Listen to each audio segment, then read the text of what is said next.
Hello student, आज हम लोग संचय हिंदी व्याकरण एवं रचना से आज हम लोग देखेंगे अनेकार्थक शब्द। अनेकार्थिक शब्द क्या है, इसके बारे में थोड़ा सा हम आपको समझा दें। कुछ शब्द ऐसे होते हैं जिनके एक से अधिक अर्थ होते हैं। ऐसे शब्दों को अनेकार्थिक अथवा अनेकार्थक शब्द कहते हैं। हिंदी भाषा में अनेकार्थिक शब्दों का प्रयोग प्राय किया जाता है, जिससे भाषा का सरलतम रूप प्राप्त होता है।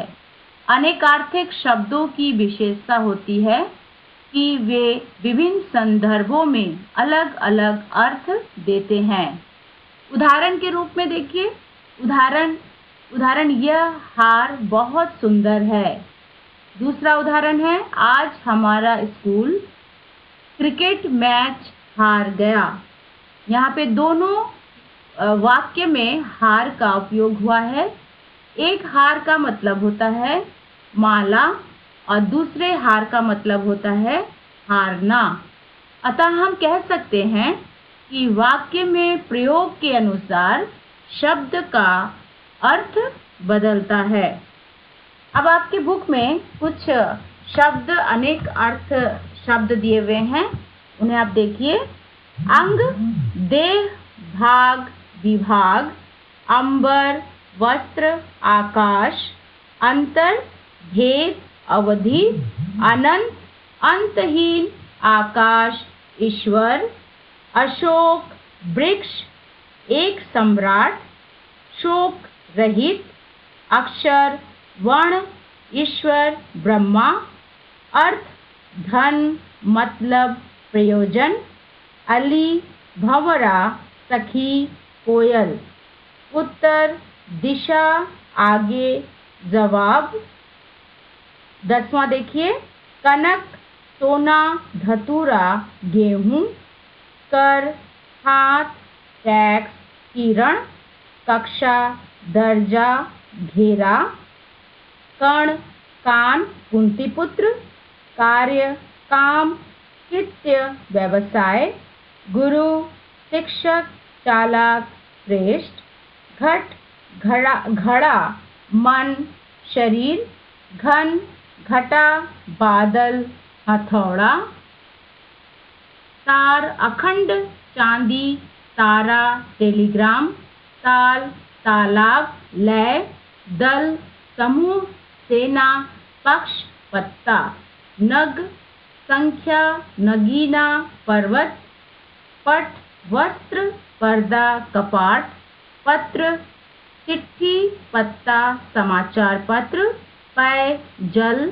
दूध, भाग, बांटना, हिस्सा, दौड़, मुद्रा, मोहर, सिक्का, अंगूठी, लाल, रंग, बेटा, बहुमूल्य, पत्थर, वर, दूल्हा, श्रेष्ठ, वरदान, वार, दिन, आक्रमण, वर्ण, जाति, रंग, अक्षर, शून्य, खाली, रिक्त स्थान, आकाश, सूत, धागा, सारथी, सारंग, मोर, हाथी, सांप, हार, पराजय, गले का हार। आप लोग इसमें से जितना दिया हुआ है अनेकार्थक शब्द, उसमें से आप लोग दो दो करके लर्न करिएगा और लर्न करके अपने कॉपी में लिखिएगा। उसके बाद पिछले राज्य धर्म का जो चैप्टर था उसमें अक्षर क्लियर नहीं था, इसलिए हम इस वीडियो में आपको फिर से दे रहे हैं। ये शब्द आप लोग इसको लर्न करिएगा और कॉपी में लिखिएगा। और क्वेश्चन आंसर प्रश्न का देखिए, उत्तर भी हमने लिख दिया है, इसको भी अपने एक्सरसाइज कॉपी में लिखिएगा। पहला प्रश्न देखिए हम पढ़ रहे हैं, आप लोग ध्यान से सुनिए। ब्रह्मदत्त कौन था और उसकी प्रजा उसे कैसा राजा मानती थी? ब्रह्मदत्त प्राचीन काल में वाराणसी के राजा थे। वह धर्मप्रिय और न्यायी थे। उसकी प्रजा उसे न्यायी और धार्मिक राजा मानती थी। दूसरा क्वेश्चन देखिए, राजा ने अपने राज्य में जाकर क्या किया? राजा ने अपने राज्य में जाकर सोचा कि बोधिसत्व की बातों में कितनी सच्चाई है, क्यों नहीं इसकी परीक्षा की जाए। इसलिए वह अन्यायपूर्वक शासन करने लगा। राजा ने ऐसा ही किया।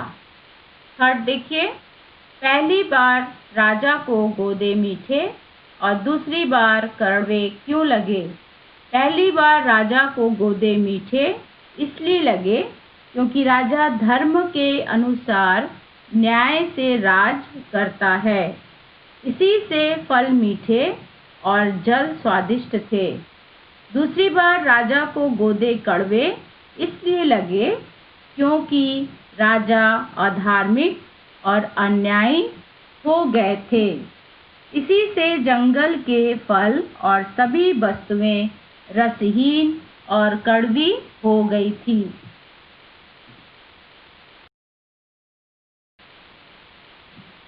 यहाँ पे सेकंड नंबर देखिए, सही विकल्प पर सही का निशान लगाइए। तो देखिए, राजा कैसे व्यक्ति की खोज में रहता था? इसमें से जो आपको सही लगे उस पर टिक लगाइएगा।